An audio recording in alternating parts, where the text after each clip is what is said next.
Now, the words that Nathaniel just read from Paul's first century letter to Christians in Corinth are well known. They describe what gives meaning to our lives, that is, loving deeply and well. As we heed that adventurous call to love, we spiral deeper, if you will, into patience, kindness, joy, self-giving, truthfulness, faithfulness, hopefulness, and forgiveness. Paul's words call us to continue to grow and mature in our loving. Finally, he boldly proclaims that it is only love that ultimately remains and matters. Now, these stirring words roll beautifully off our tongues at weddings, times we gather together to honor the love between two promise-making people.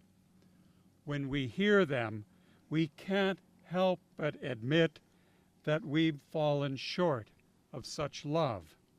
These words, you see, call us to our best, most godly selves. Living these words, of course, is another thing. At times, Paul's inspired words have been misused, bringing damage to relationships and to individuals. The part that especially tends to fall into misuse in this passage is the admonishment that love endures or bears all things. Yes, and no, and yes.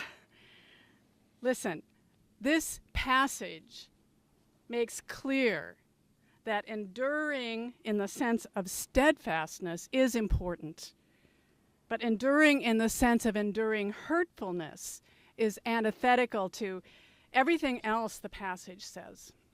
Enduring in the sense of enduring hurtfulness neglects the respect and regard that one is called to have for the other in a relationship. That's why the translation that Nathaniel read is an improvement over some others.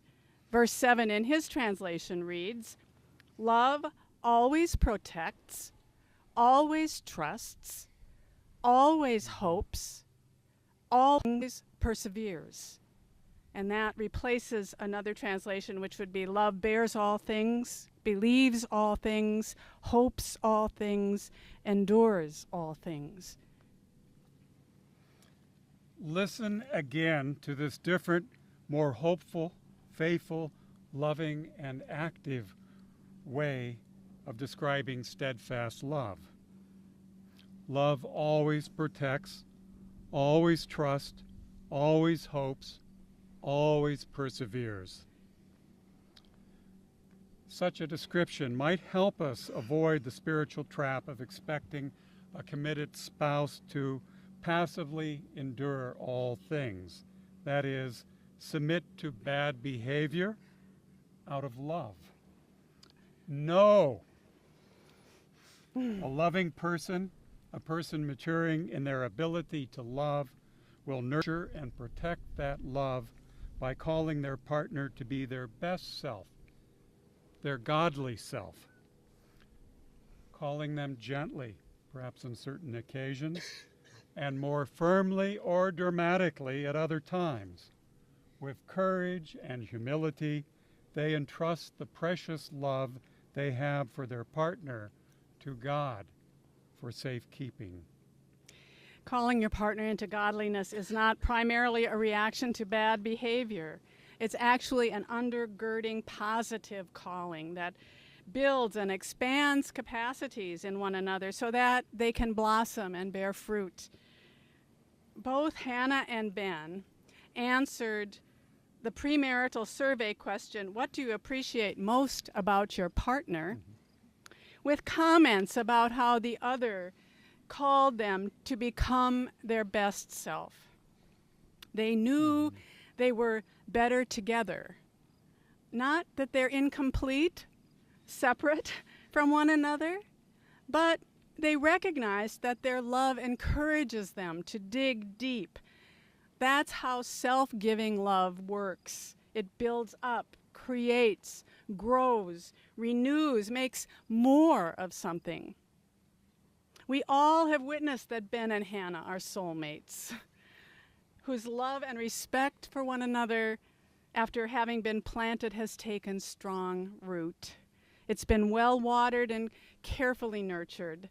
Maintaining its growth now is their work. It's our work as their loving supporters, and God's work all together. Christians understand the cross to be the ultimate sign of love, of self-giving love for the good of the other. Love even unto death.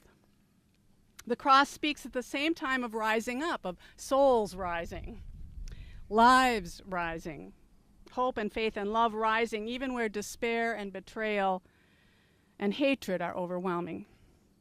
The cross speaks of forgiveness, renewal, and new life coming despite loss. The cross speaks of gratitude for the life that we've received again and again through God's graciousness. Susan and I are wearing matching crosses today that come from far away, from Nepal.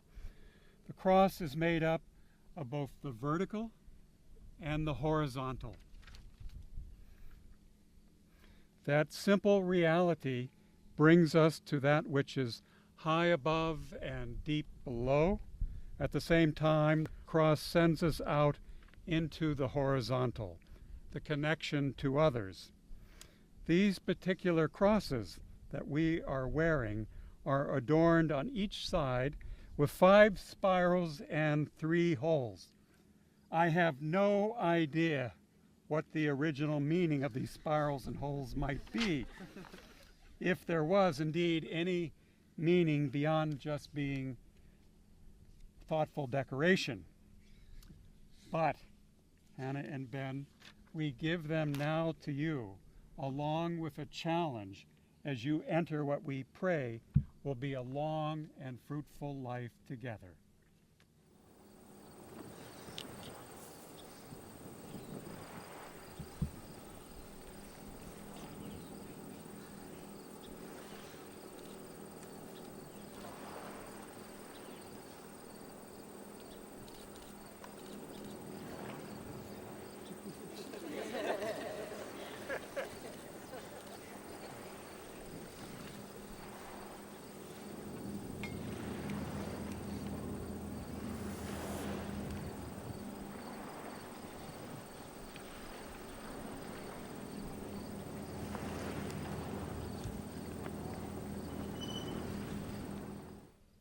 So here's the challenge to the two of you, you soulmates, artists, poets, God seekers, and marriage partners.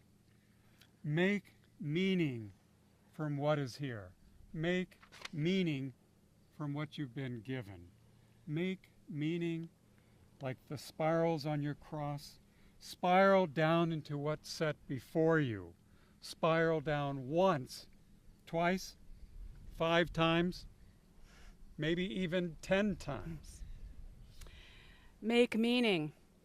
Dig into the expansion that's contained in those 3 dots or 3 holes. Maybe there'll be a reminder that it's not just about the 2 of you. Your life is more than 2. Your twosome is always being called to make space for others, for 3 or more. You know that, and you've already made space in so many ways. Be meaning makers for yourselves, in your marriage, and with and for others who also long for full and deep lives rather than empty, shallow ones. You clearly have that capacity, individually and together, and we celebrate that in you. We ask God to guide you as you explore and guide others in this adventure of life and love. Whether it's climbing or riding or traveling or making music or teaching or creating or costuming or tending trails or writing or sitting quietly. So, indeed, God has most certainly called the two of you to the adventure of meaning making. And we thank you so much for inviting and inspiring us to be part of the ongoing adventure along with you. May deep love guide you and God's grace surround you wherever you are, wherever you go.